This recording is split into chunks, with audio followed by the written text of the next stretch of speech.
भूल गए इसको एक बार फिर रिपीट कर लें, थोड़ा रिकॉर्डिंग में आया नहीं। देखिए धारा 6A पढ़ेंगे। धारा 6A है युवा व्यक्तियों और कुछ अन्य व्यक्तियों द्वारा विस्फोटकों के विनिर्माण, कब्जे, विक्रय या परिवहन पर प्रतिषेध। इसको पॉइंट वाइज लिखना है। पहला पॉइंट है इसका कि जिसने 18 वर्ष की आयु पूरी नहीं की है, ऐसा व्यक्ति जो है विस्फोटकों के विनिर्माण, कब्जे, विक्रय या परिवहन नहीं कर सकता। दूसरा व्यक्ति जो हिंसा या नैतिक पतन वाले मामले में न्यूनतम 6 माह के लिए दोषित, हिंसा या नैतिक पतन वाले मामले में न्यूनतम 6 माह के लिए दोष सिद्ध हो चुका है।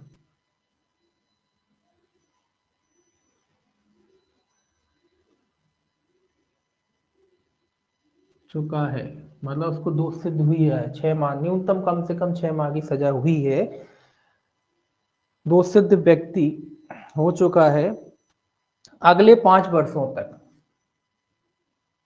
अगले 5 वर्षों तक कुल मिलाकर जो सजा याफ्ता व्यक्ति हैं, और कैसे मामलों में, जिसमें हिंसा या नैतिक पतन वाले मामले शामिल हैं और उनको न्यूनतम 6 माह की सजा हो चुकी है। तो अगले 5 वर्षों के लिए ये लोग जो है विस्फोटकों का विनिर्माण, परिवहन, कब्जा, विक्रय आदि नहीं कर पाएंगे। ठीक है। तीसरे किस्म के कौन से व्यक्ति हैं? जो परिशांति के लिए बंद पत्र की अवधि के दौरान, जिन्होंने परिशांति के लिए, जिनसे बॉन्ड भरवाया जाता है ना, वो वाले व्यक्ति, जितनी अवधि के लिए बॉन्ड भरवाया, मान लो 3 साल के लिए, 1 साल के लिए, जैसी भी स्थिति हो, बॉन्ड भरवाया है, तो उस बॉन्ड की अवधि के दौरान वो है विस्फोटकों का विनिर्माण, कब्जा, विक्रय आदि नहीं कर पाएंगे, परिशांति के बंद पत्र की अवधि के दौरान।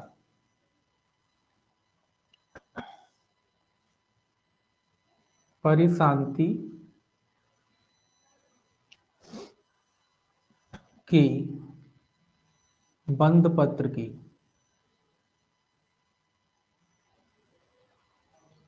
अवधि के दौरान।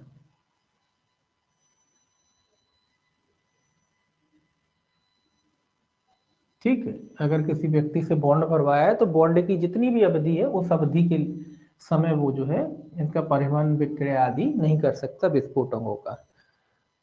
चौथे कौन से व्यक्ति हैं? जिनकी अनुज्ञप्ति संशोधन अधिनियम 1978 के पूर्व या पश्चात रद्द कर दी गई है अगले 5 वर्षों तक, जिनका लाइसेंस निरस्त किया गया है, ऐसे व्यक्ति भी जो है विस्फोटकों का निर्माण, कब्जा, विक्रय आदि नहीं कर सकते, तो अगले 5 साल तक भी नहीं कर सकते। ये लिखा है जिसकी अनुज्ञप्ति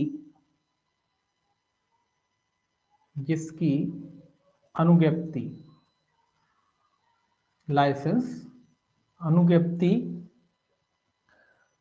संशोधन अधिनियम 1978, संशोधन अधिनियम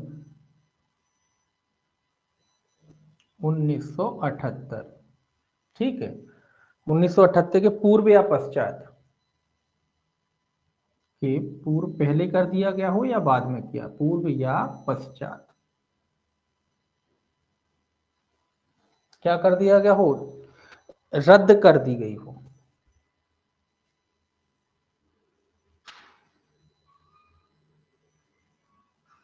दी गई हो अगले 5 वर्षों तक।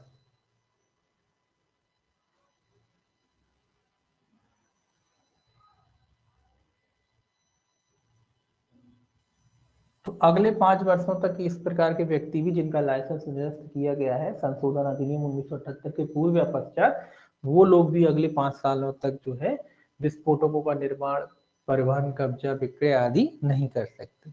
इसके अलावा लास्ट जो है 5वां व्यक्ति कौन हो सकता है? जो पागल है, विकृत चित्त व्यक्ति, विकृत चित्त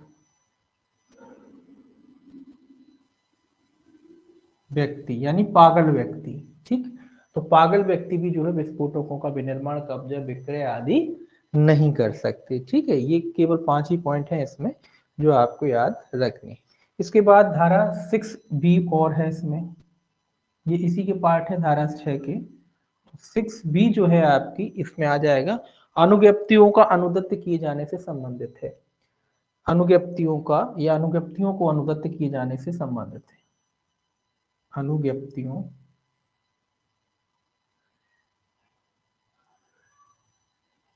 को अनुदत्त किया जाना।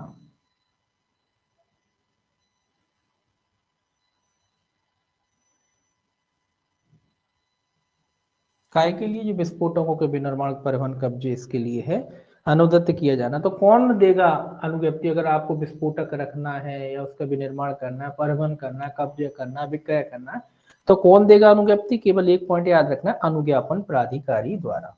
बस इतना सही है, अनुज्ञापन प्राधिकारी द्वारा।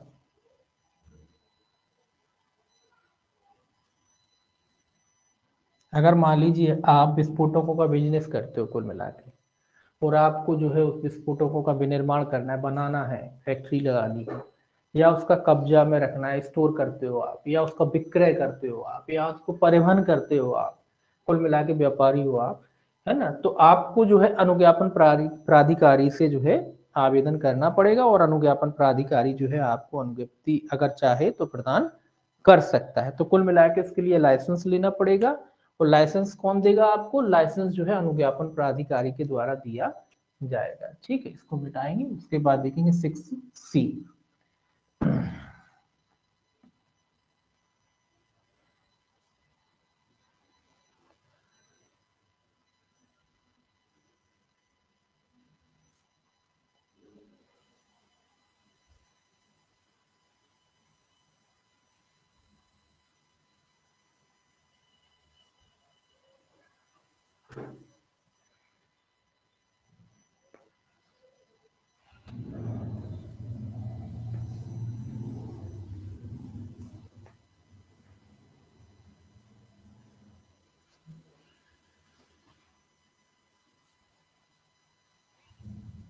इसके बाद देखा जाएगा 6C।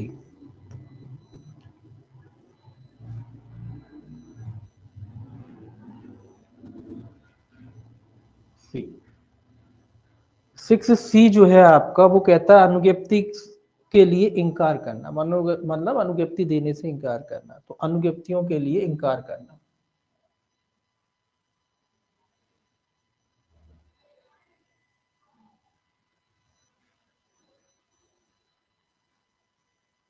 के लिए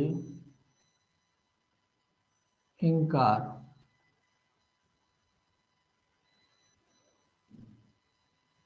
मतलब कब मना किया जा सकता है किसी व्यक्ति को अनुज्ञप्ति देने से, कब इनकार किया जा सकता है? पहले पढ़ा था अनुज्ञापन प्राधिकारी देगा। अब कब मना किया जा सकता है? तो निम्न दशाओं में इनकार किया जा सकता है, सीधा लिख सकते हैं निम्न दशाओं में।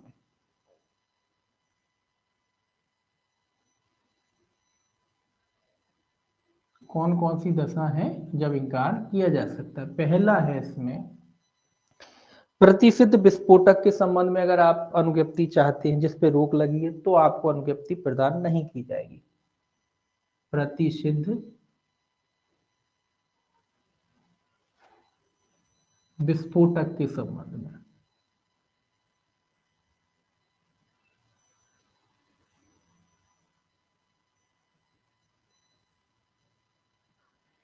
प्रतिसिद्ध विस्फोटक का मतलब है, मान लो आरडीएक्स पे रोक लगी है, आप जानते हैं वो भी विस्फोटक होता है।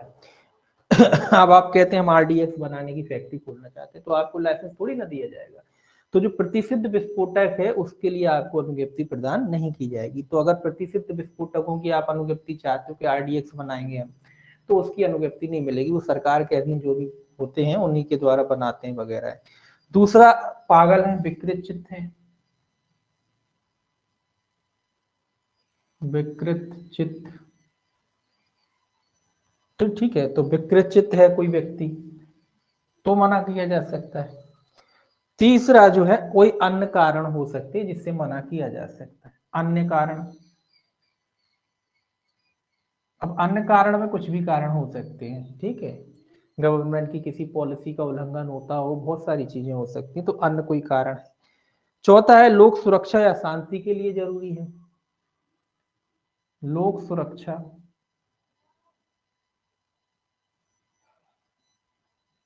या शांति के लिए जो है ऐसा किया जाना आवश्यक है, तो भी अनुज्ञप्ति देने से जो है मना किया जा सकता है।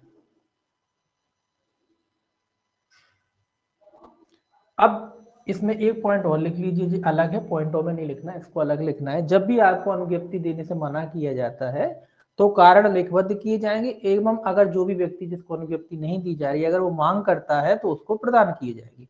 कारण लेखबद्ध किए जाएंगे,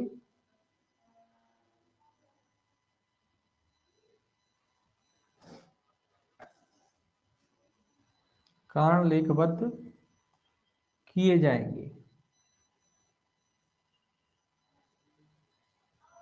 एवं मांग किए जाने पर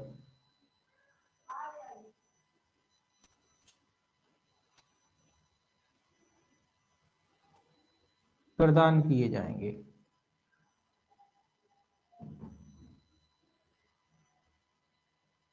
ठीक है, तो कारणों को लेखबद्ध किया जाएगा और जब भी कोई व्यक्ति जो है मांग करता है कि वो उस कारणों को उसको बताया जाए तो उसको कारणों से बता दिया जाएगा। ठीक है, केवल इतना ही सा इसमें जो है आपको याद रखना है। इसके बाद आता है 6D, सेक्शन 6D।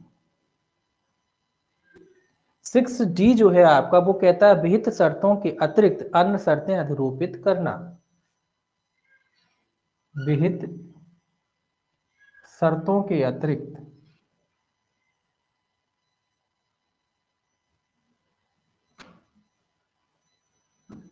अन्य शर्तें अधिरोपित करना।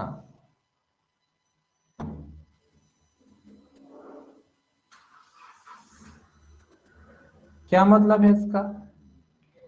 इसका मतलब ये है कि जो विहित शर्तें हैं, जब अनुज्ञप्ति दिए जाते समय जो कंपलसरी जो शर्तें लगाई जाती हैं, वो शर्तों के अलावा भी अगर अन्य शर्तें लगाना चाहता है कोई, कौन लगाना चाहता है? अनुज्ञापन प्राधिकारी।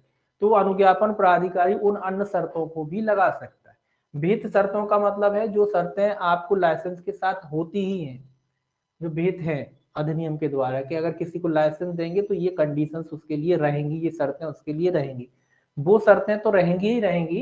इसके अलावा अगर अनुज्ञापन प्राधिकारी को लगता है कि किसी विशेष मामले में किसी विशेष शर्त को लगाना चाहिए तो विहित शर्तों के अलावा भी वो अन्य शर्तों को लगा सकता है। ठीक है, केवल इतना सा याद रखना है, एक ही पॉइंट है इसमें। कौन कर सकता है? तो अनुज्ञापन प्राधिकारी द्वारा विशेष मामले में जो आवश्यक समझे वो शर्त लगा सकता है। ठीक है, क्या लिखना है? अनुज्ञापन प्राधिकारी द्वारा,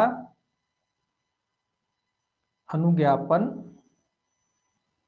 प्राधिकारी द्वारा, कई बार होता है ना कोई विशेष मामला है तो लगता है कि नहीं एक्स्ट्रा शर्त होना चाहिए, तो अनुज्ञापन प्राधिकारी द्वारा विशेष मामले में, विशेष मामले में जो आवश्यक समझे, बस इतना पर्याप्त है, जो आवश्यक समझे। अब पूरा लिखने की जरूरत नहीं है, जो आवश्यक समझे वो क्या मतलब? जो आवश्यक समझे वो शर्त लगा सकता है। ठीक है, तो अनुज्ञापन प्राधिकारी द्वारा विशेष मामले में जो आवश्यक समझे वह शर्त जो भी लगाना चाहे वो शर्त लगा सकता है। ठीक है, इतना आपको इसमें याद रखना है। इसके बाद आता है धारा 6E। ठीक है, इसको थोड़ा मिटाना पड़ेगा। उसके बाद 6F में जो है अपील है। देखिए 6, इसको मिटा दें।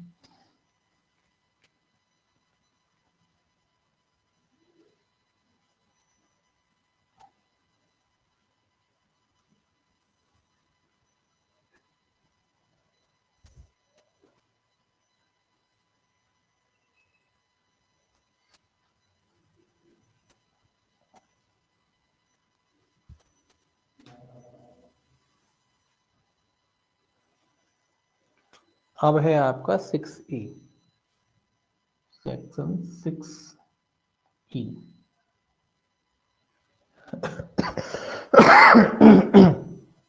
6E कहता है अनुज्ञप्तियों में परिवर्तन, निलंबन और प्रतिहरण।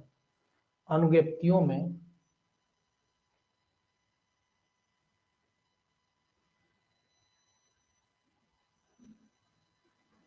परिवर्तन मतलब चेंजेस किया जाना, परिवर्तन किया जा सकता है, उसको निलंबित भी किया जा सकता है, निलंबन।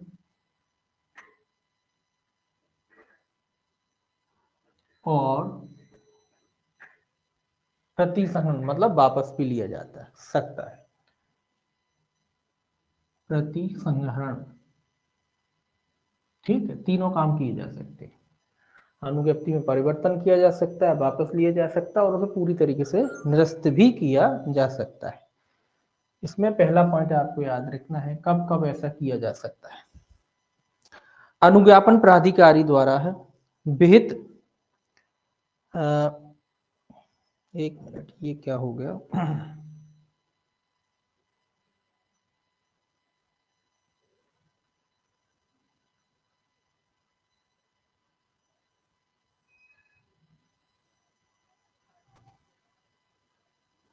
ठीक है, तो अनुज्ञापन प्राधिकारी द्वारा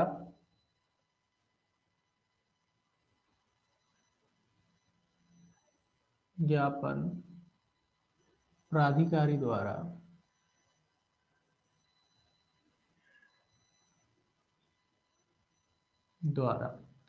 ये क्या कह रहा है, अनुज्ञापन प्राधिकारी द्वारा विहित शर्तों की सेवाएं, जो शर्तें विहित शर्तें हैं उनको छोड़कर विहित शर्तों के सिवाय, ठीक, जो शर्तें विहित हैं उनके सिवाय जो अन्य शर्तें वो लगाता है उसमें विहित शर्तों के सिवाय अन्य शर्तों में, अन्य शर्तों में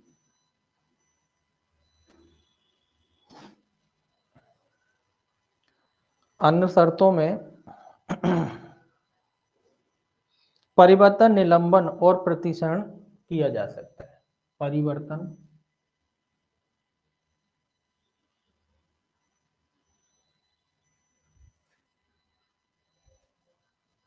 निलंबन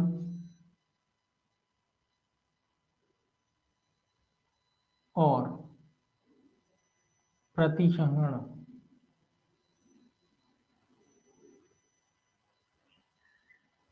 किया जा सकता है।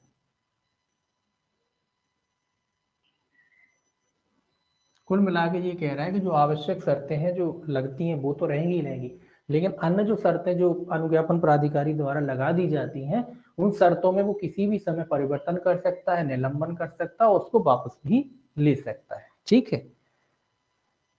दूसरा है इसमें, आवेदक के आवेदन पर भी ऐसा किया जा सकता है। आवेदक के आवेदन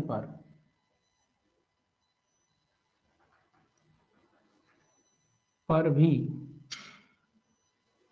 ऐसा किया जा सकता है।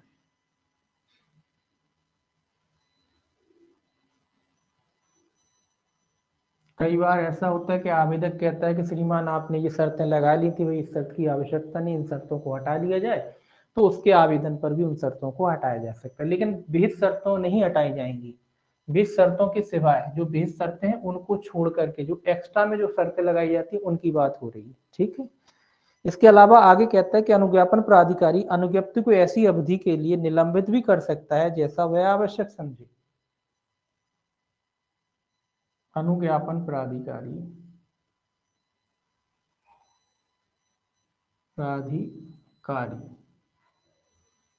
अनुज्ञप्ति को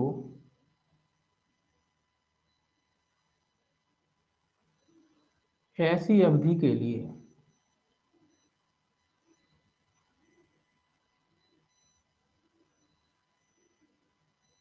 निलंबित भी कर सकता है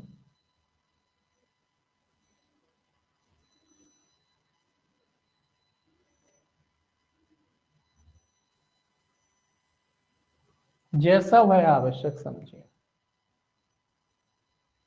जैसा वह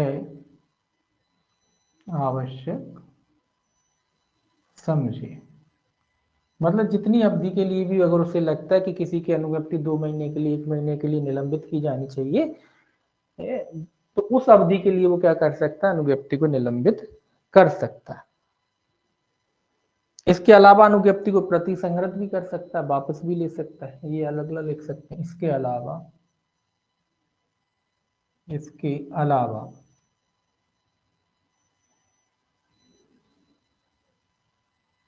अनुज्ञप्ति को प्रति संहृत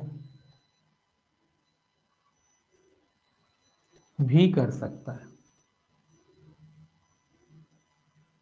ठीक है, प्रतिसंहरण भी किया जा सकता है, वापस भी ले सकता है अनुज्ञप्ति को। ठीक है, आगे लिखना है। ये तो अनुज्ञापन प्राधिकारी हो गया। इसके अलावा लिखा है, इसके अलावा दोष सिद्धि करने वाला न्यायालय भी अनुज्ञप्ति को निलंबित या प्रतिसंहृत कर सकता है। ये इंपॉर्टेंट है, इसको लिखना है। इसके अलावा अनुज्ञापन प्राधिकारी के अलावा न्यायालय को भी पावर है। न्यायालय कब कर सकता है? जब किसी व्यक्ति को दोष सिद्धि होती है। इसके अलावा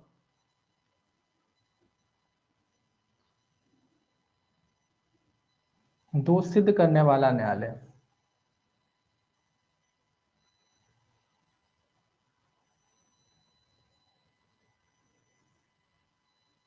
वाला न्यायालय भी अनुज्ञप्ति को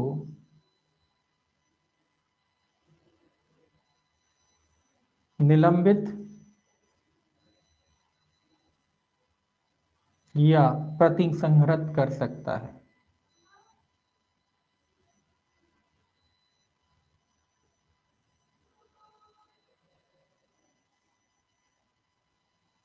मतलब सजा के साथ। अगर किसी व्यक्ति को इस अधिनियम के अधीन सजा होती है या किसी अन्य, क्योंकि ऐसा नहीं लिखा कि इसी अधिनियम के अधीन ही सजा हो, अगर किसी व्यक्ति को कोई दोष सिद्धि होती है, सजा होती है, तो न्यायालय उसकी साथ ही साथ जो है, सजा के साथ ही साथ न्यायालय उसकी अनुज्ञप्ति को निलंबित और प्रतिसंहृत भी कर सकता है।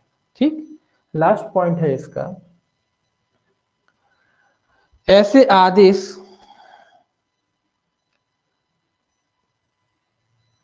एक मिनट, ऐसे आदेश के खिलाफ अपील एवं पुनरीक्षण न्यायालय द्वारा, ऐसा आदेश अपील एवं पुनरीक्षण न्यायालय द्वारा भी दिया जा सकता है।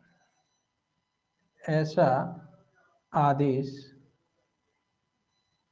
अपील, ये तो कॉमन बात है, अपील एवं पुनरीक्षण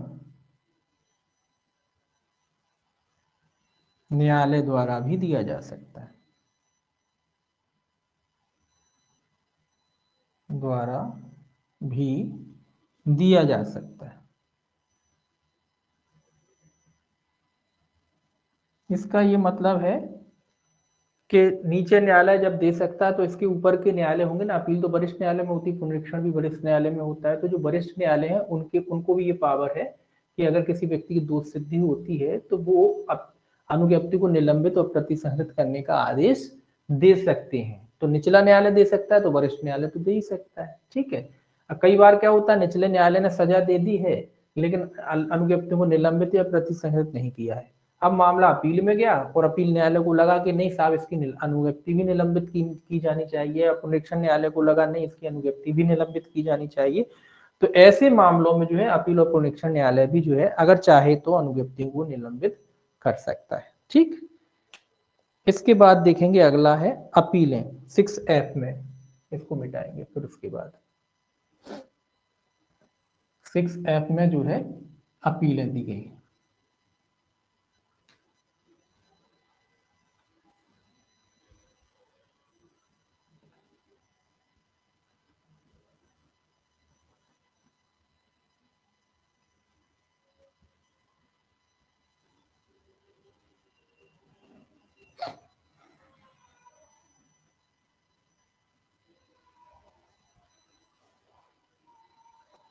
चलिए इधर ही लिखते हैं 6F। 6F इसमें क्या है, इसमें अपील है।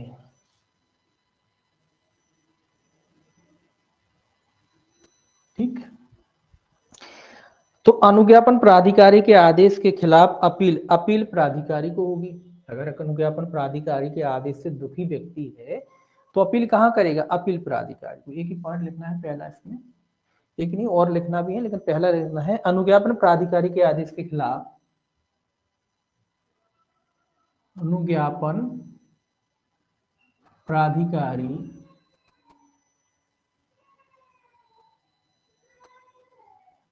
के आदेश के खिलाफ अपील, अनुज्ञापन प्राधिकारी के आदेश के खिलाफ अपील अपील प्राधिकारी को होगी। अपील प्राधिकारी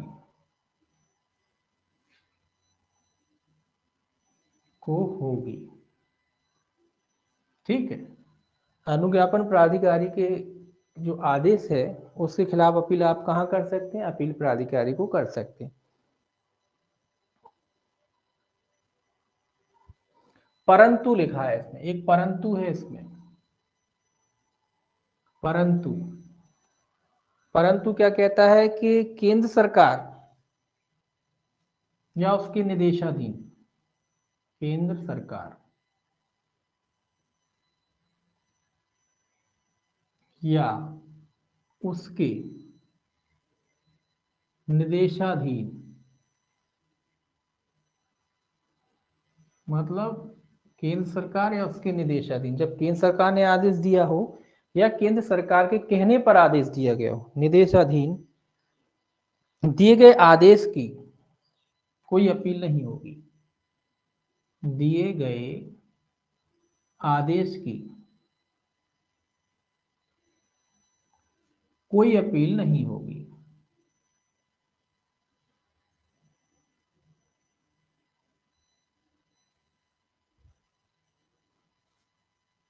ये याद रखना है आपको कि अगर अनुज्ञापन प्राधिकारी ने कोई आदेश केवल केंद्र सरकार के कहने पर दिया है या केंद्र सरकार के निर्देशाधीन दिया है तो ऐसे आदेश की आप अपील नहीं कर सकते। ठीक है, केंद्र सरकार के कहने पर अगर आदेश दिया जाता है या केंद्र सरकार के निर्देशाधीन आदेश दिया जाता है तो उसकी कोई अपील नहीं होगी।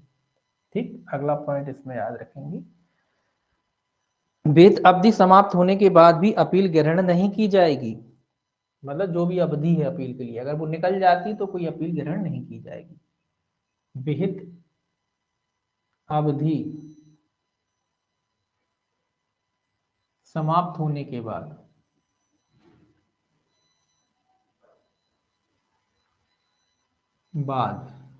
भी कोई अपील ग्रहण नहीं की जाएगी।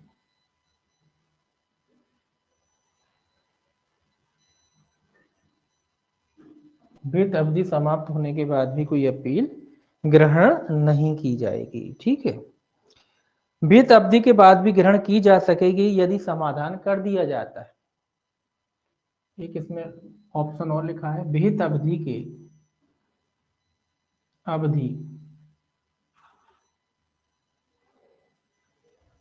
के बाद भी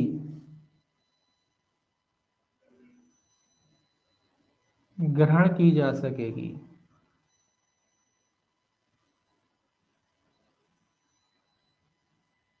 यदि समाधान कर दिया जाता है।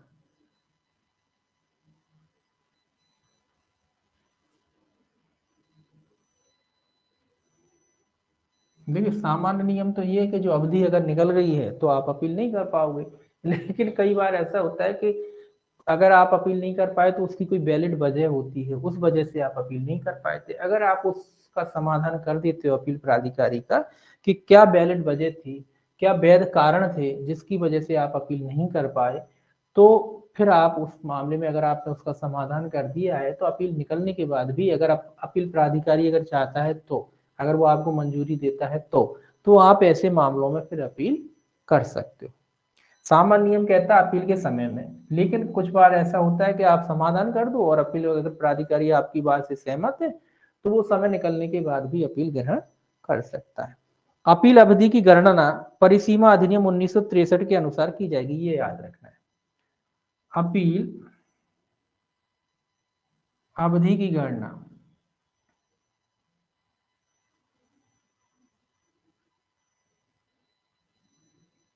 परिसीमा अधिनियम, लिमिटेशन जो एक्ट है उसी के अनुसार जो अवधि दे रखी है परिसीमा में अपीलों की, उसी के अनुसार जो 1963 के अनुसार की जाएगी। ठीक है, तो अपील की जो है गणना कैसे की जाएगी, यहाँ कोई अवधि नहीं दे रखी, जो लिमिटेशन एक्ट में अपील के लिए जो अवधि बताई गई है उसके अनुसार ही अपील की जो है क्या की जाएगी, यहाँ गणना की जाएगी। अगला पॉइंट है इसमें, अपील लिखित आवेदन के रूप में विहित फीस के साथ की जा सकती है। अपील लिखित आवेदन के रूप में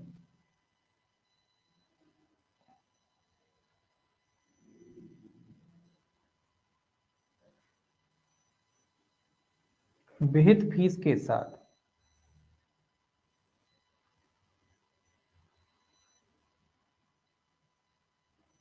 की जा सकती है।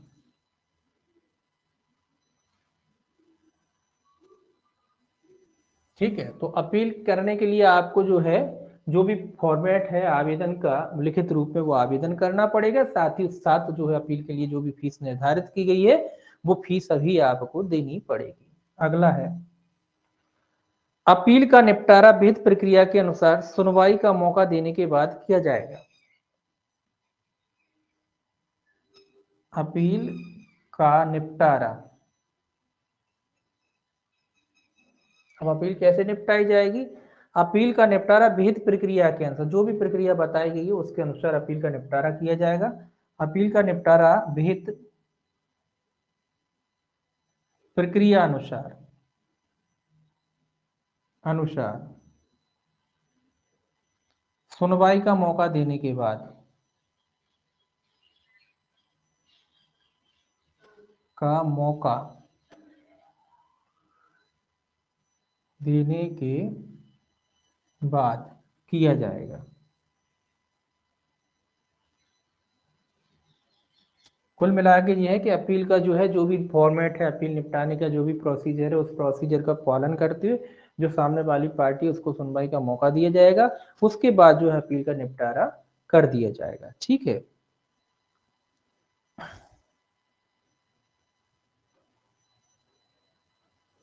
एक पॉइंट और है,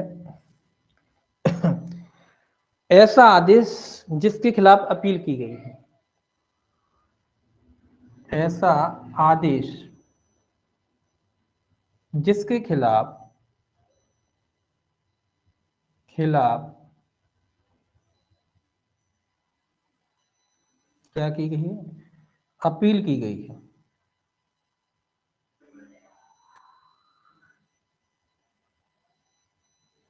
ऐसा आदेश जिसके खिलाफ अपील की गई है, अन्यथा आदेश न दिया जाए, अन्यथा आदेश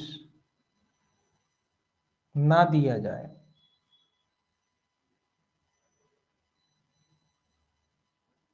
मतलब यह है कि जिस आदेश के खिलाफ आपने अपील की है, कोई आदेश आपके खिलाफ था उसके बारे में आप गए हो अपील में, और अगर अन्यथा उस आदेश को कैंसिल करने का कोई जो है आदेश नहीं दे दिया जाता तो अपील का निपटारा होने तक प्रवर्तन में बना रहेगा।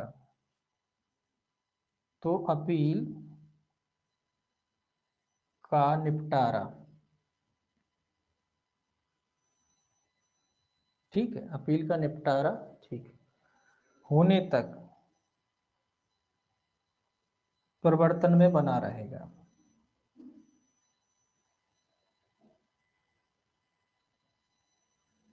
कहने का मतलब ये है कि जिस आदेश के खिलाफ आप गए हो अपील में, अगर उसको रोक नहीं दिया जाता आदेश को, अन्यथा आदेश के द्वारा कि वो आदेश को स्टे कर दो जब तक हम अपील का फैसला नहीं कर देते, उस आदेश को पालन नहीं कराया जाए, ऐसा कोई आदेश नहीं दे दिया जाता, वो आदेश प्रवर्तन में बना रहेगा। कब तक, जब तक अपील का निपटारा नहीं हो जाता। ठीक है, फिर अपील के निपटारे के बाद तो डिसाइड हो ही जाएगा कि उसको प्रवर्तन में होना है कि नहीं होना है।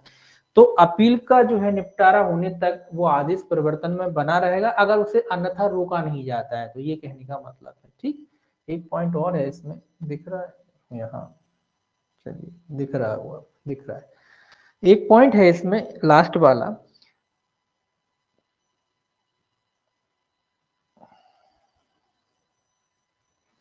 अपील प्राधिकारी का आदेश अंतिम होगा, बस इतना सा लिख लेना है। अपील प्राधिकारी का आदेश अंतिम होगा, ठीक है, ये याद रखना। अपील प्राधिकारी का आदेश कैसा होगा, अंतिम होगा, ठीक। इसमें जो है आपकी ये थी धारा 6 जो है एफ तक, इसके बाद धारा 7 आएगी, ठीक। ये 6 ई में ही, धारा 6 में ही जो है आपके एफ तक जो है धाराएं थी, इसके बाद 7वीं धारा आएगी।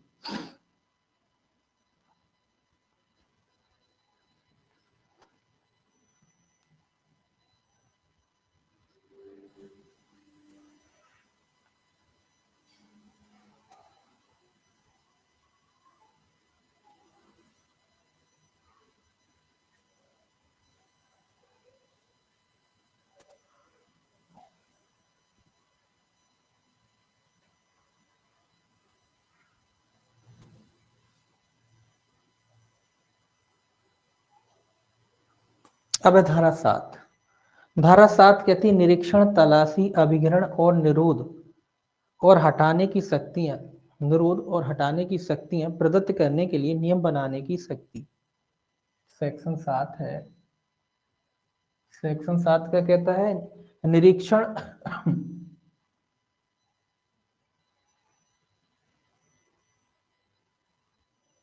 ठीक है, निरीक्षण, तलाशी,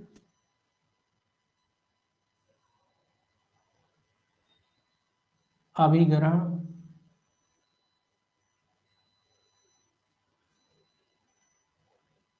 ठीक है,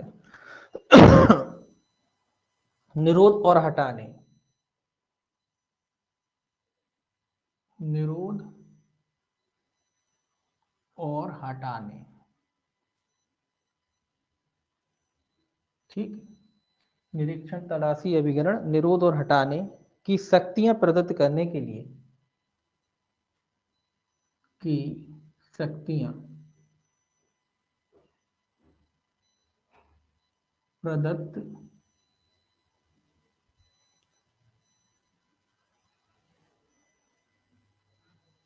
करने के लिए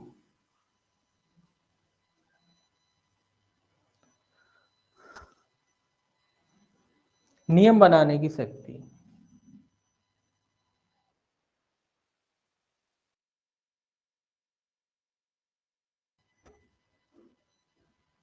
ठीक है। कुछ ज्यादा नहीं नोट करना, केवल 2 ही पॉइंट नोट करना है। पहला तो है कौन बनाएगा शक्ति, केंद्र सरकार या केंद्रीय सरकार। शक्ति किसको है, केंद्रीय सरकार, केंद्रीय सरकार, ठीक है। इस तरीके के नियम वगैरह कौन बना सकता है, केंद्र सरकार बना सकती। और ऐसे नियम वगैरह जब बनाए जाते हैं या ऐसी तलाशी निरीक्षण वगैरह लिए जाते हैं तो उसमें कौन सी प्रक्रिया लागू होगी, दंड प्रक्रिया संहिता के प्रावधान जहां तक संभव हो तलाशियों पर लागू होंगे।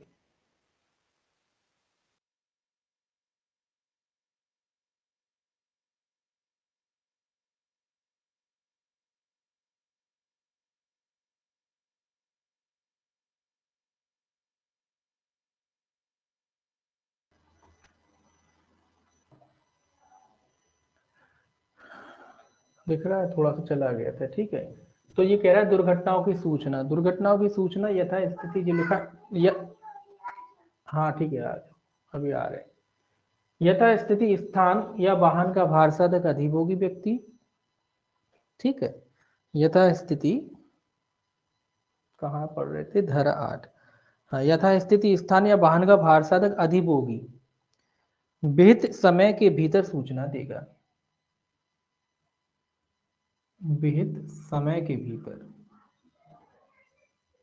के भीतर क्या करेगा, सूचना देगा, ठीक। जो भी मान लीजिए कई बार ऐसा होता है ना कि किसी स्थान पर विस्फोट हुआ है या वाहन में हुआ है, तो जो भी उसका भार साधक व्यक्ति है या अधिभोगी व्यक्ति है वो विहित समय के भीतर उसकी सूचना जो है उपलब्ध कराएगा। ठीक है। दूसरा है सूचना किसको दी जाएगी? सूचना मुख्य विस्फोटक, तुम्हारे में नहीं आ रहा, शायद आ रहा है।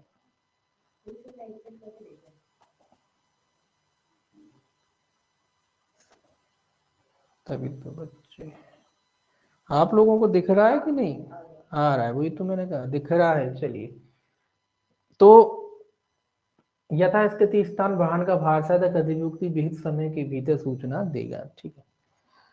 और किसको सूचना दी जाएगी? सूचना मुख्य विस्फोटक नियंत्रक को और निकटतम थाने के भार साधक को दी जाएगी। सूचना सूचना मुख्य विस्फोटक नियंत्रक, मुख्य विस्फोटक नियंत्रक,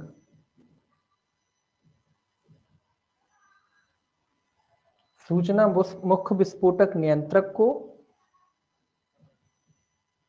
एवं थाने के भार साधक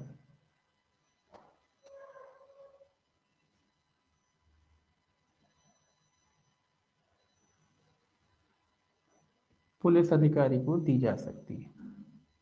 पुलिस अधिकारी को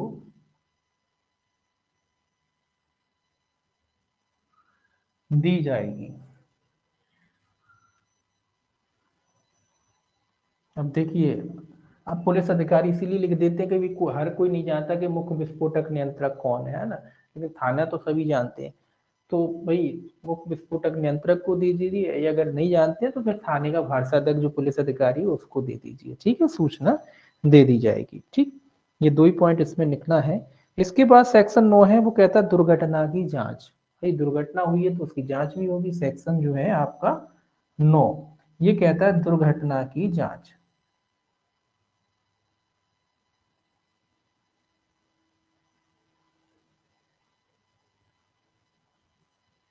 दुर्घटना की जांच कैसे की जाएगी, कौन करेगा?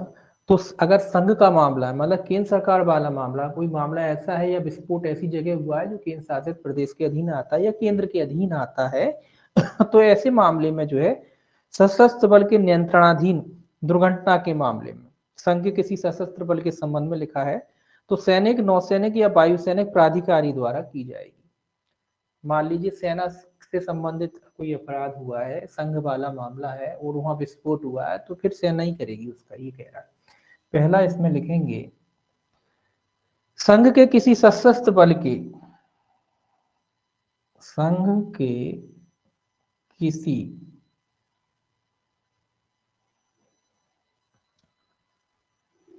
सशस्त्र बल के, लिखा है संघ के किसी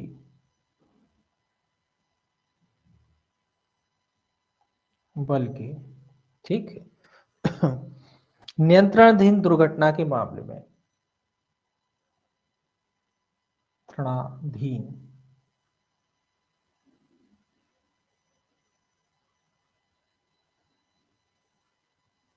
किसी मामले में,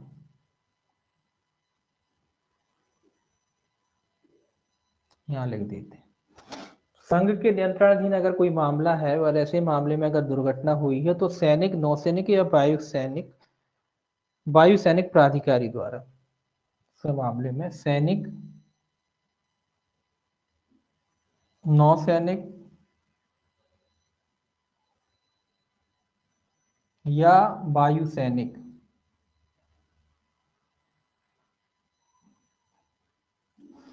प्राधिकारी द्वारा, वायु सैनिक प्राधिकारी द्वारा,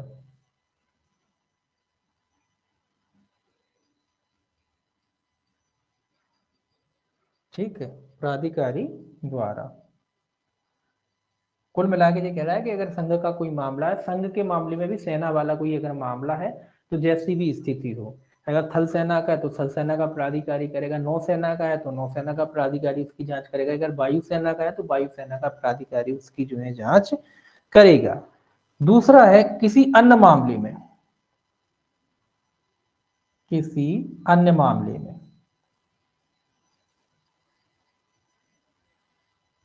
तो अन्य मामले में कौन जांच करेगा, ये कह रहा है भाई सेना वाले मामले नहीं है, अन्य मामले हैं, तो अन्य मामलों में मजिस्ट्रेट या उसका अधीनस्थ द्वारा, मजिस्ट्रेट या अधीनस्थ व्यक्ति करेगा। यहाँ लिख देते हैं, दिक्कत हो रहा है, यहाँ लिख देते हैं, मजिस्ट्रेट या उसके अधीनस्थ द्वारा।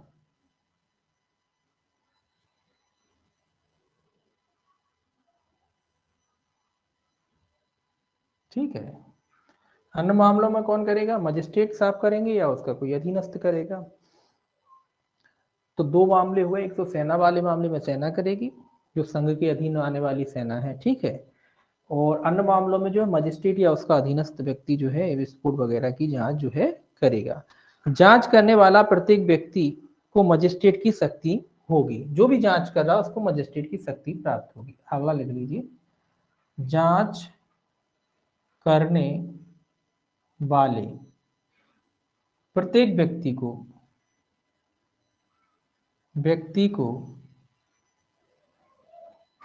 मजिस्ट्रेट की शक्ति होगी।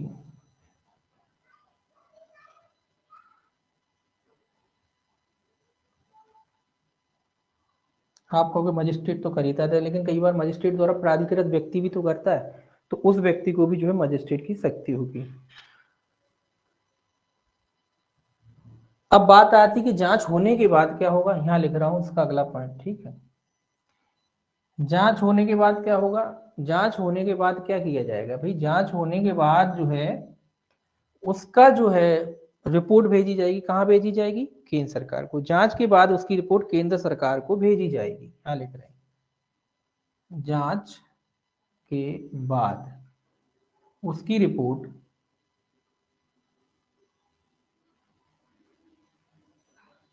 केंद्र को भेजी जाएगी।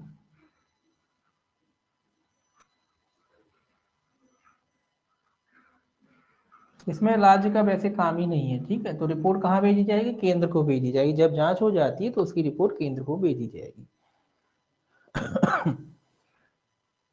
इसके अलावा जांच के संबंध में केंद्र सरकार नियम बना सकती, तो ये पॉइंट वाले लिख लीजिए, केंद्र सरकार जांच के संबंध में नियम बना सकती। कैसे जांच की जाए, केंद्र सरकार, लास्ट है ये, जांच के संबंध में नियम बना सकती है।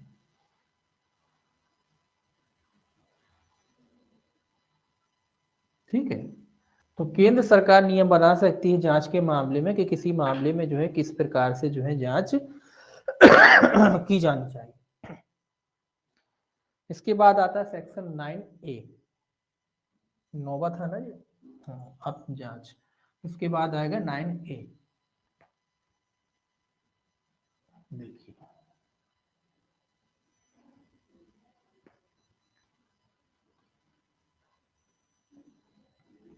वैसे तो 18 धाराएं लिखी रहती हैं, लेकिन अंदर ABC करके ये धाराएं बढ़ जाती हैं, ज्यादा कोई दिक्कत नहीं, खत्म ही है ये।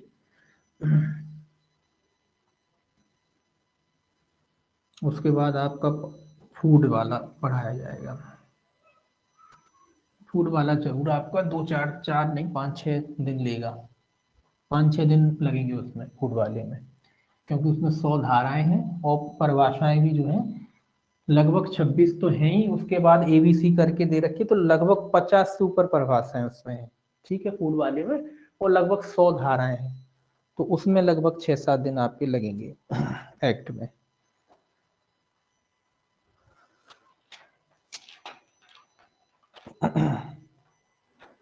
चलिए सेक्शन 9A देख लीजिए, सेक्शन 9A, 9A कहता है अधिक गंभीर दुर्घटनाओं की जांच, अधिक गंभीर दुर्घटनाओं की,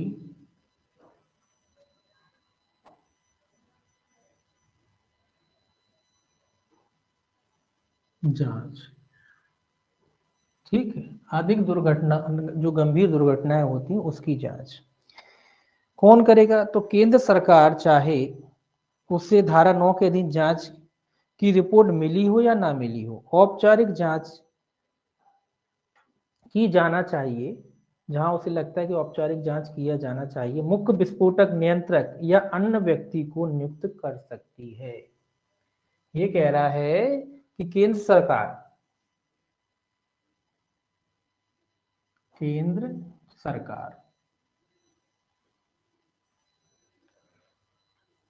चाहे उसे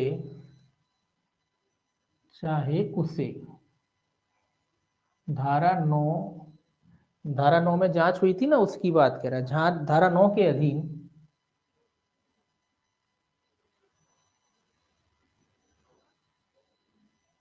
जांच की रिपोर्ट मिली हो या नहीं, दोनों ही मामलों में कह रहा है। रिपोर्ट मिल गई तो भी करा सकती और नहीं मिली तो भी करा सकती। केंद्र सरकार को अगर लगता है, दोनों ही मामलों में मिली हो या ना मिली हो, औपचारिक जांच की जाना चाहिए। अगर केंद्र सरकार को लगता है कि औपचारिक जांच की जाना चाहिए, कोमा लगा के लिख दीजिए, औपचारिक जांच की जाना चाहिए, जाना सही तो है, जाना चाहिए।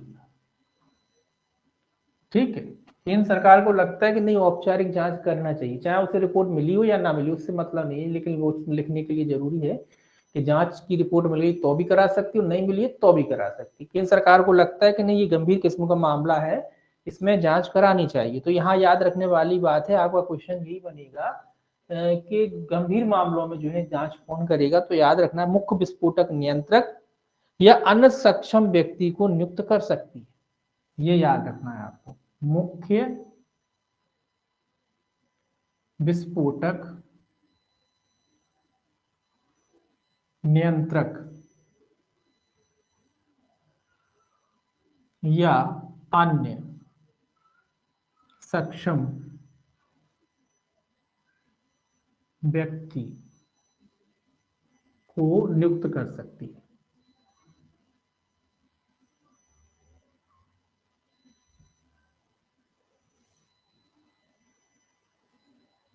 ठीक, ये याद रखना है आपको, केंद्र सरकार जो है मुख्य विस्फोटक नियंत्रक या अन्य व्यक्ति को जो है क्या कर सकती है?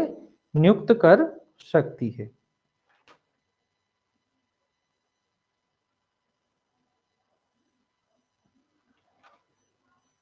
एक मिनट, एक मिनट।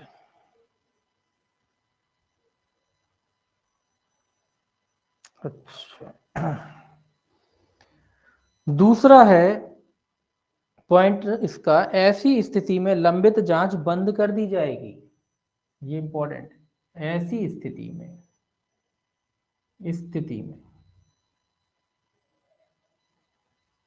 लंबित जांच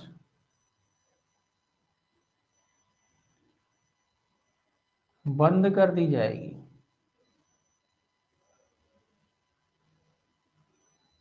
मतलब अगर केंद्र सरकार ने मुख्य विस्फोटक नियंत्रक या अन्य व्यक्ति को जांच करने का आदेश दे दिया, तो ये समझ लो कि जो भी जांचें चल रही थी वो बंद हो जाएंगी। ठीक है, फिर यही करेगा जांच। मान लो धारा 9 के तहत जांच चल रही थी, अब केंद्र सरकार ने इसको उठा के मामला दे दिया, तो ये जो जांचें चल रही थी वो सब की सब बंद हो जाएंगी। ठीक है, आगे लिखना है इसमें, नो ए लिख रहे हैं ना। जांच करने वाले व्यक्ति को सिविल न्यायालय की समस्त शक्तियां प्राप्त होंगी, ये याद रखना है। जांच करने वाले को किस न्यायालय की? दंड न्यायालय की कि सिविल न्यायालय की? सिविल न्यायालय की। सिविल न्यायालय की समस्त शक्तियां प्राप्त होंगी।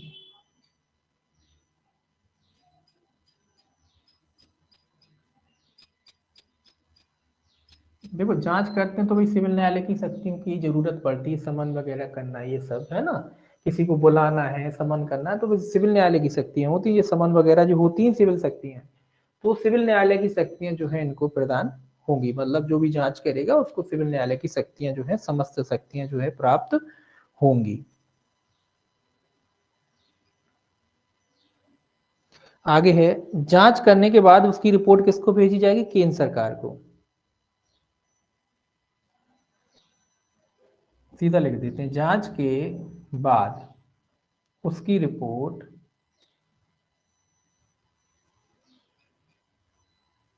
केंद्र को भेजी जाएगी।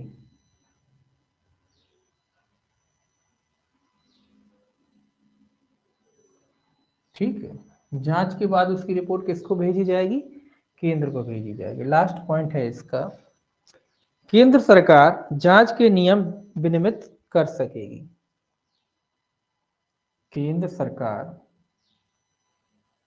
जांच के नियम विनियमित कर सकेगी। ठीक है, केंद्र सरकार जो है जांच के नियम बना सकेगी या विनियमित कर सकेगी। धारा 9 भी जो है वो कल देखेंगे, थोड़ा सा बड़ा है। ठीक है, धारा 9 भी जो है सेक्शन बड़ा है, इसमें ज्यादा पॉइंट है। ठीक, तो ये कल देखेंगे, इसको आज नहीं, हो ही नहीं पाएगा ये। अपन अगर कोशिश करेंगे भी तो नहीं हो पाएगा। पर आज जो है इधर ही तक देखेंगे, कल देखेंगे 9 बी। 9 बी थोड़ा सा बड़ा है सेक्शन, है ना, तो उसमें थोड़े ज्यादा पॉइंट है। 9 बी में लगभग आपके ये समझे ज्यादा है, कुल मिला के गिनती तो नहीं है, 7, 4, 5, 6, 7 पॉइंट तो हैं, बड़ा है ये। ठीक, तो ये जो है 9 बी जो है कल देखेंगे, इसके आगे कल जरूर, कल खत्म हो जाएगा ये आपका, कल खत्म हो जाएगा। उसके बाद जो है परसों से जो है अपन जो देखेंगे खाद वाला, फूड वाला एक्ट जो है उसको शुरुआत करेंगे। ठीक, आज के लिए बस इतना ही। ठीक, चलिए।